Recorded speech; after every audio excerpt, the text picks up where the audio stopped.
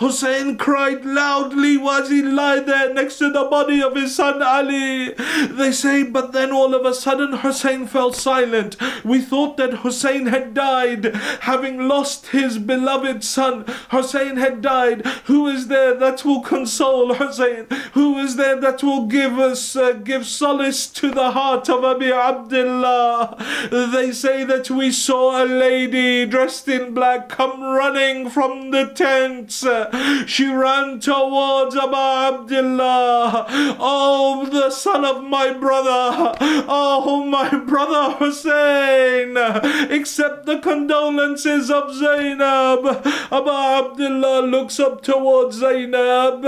He says to her, Zainab, not while I'm alive. He takes his sister back towards the tent. Abu Abdullah takes off his abba. He hands it to the youth of Bani Hashim. He says, oh youth of Bani Hashim, go bring your brother's body back. Why is it that Abu Abdullah did not bring the body himself? They say that the first reason could be that it's because he was returning Zainab back to the tents. The second reason could be, how is it that an elderly father could lift up the body of his youthful son? They say the third reason and the most likely reason and the reason for why Abu Abdullah gave his abba to the youth of Bani Hashim,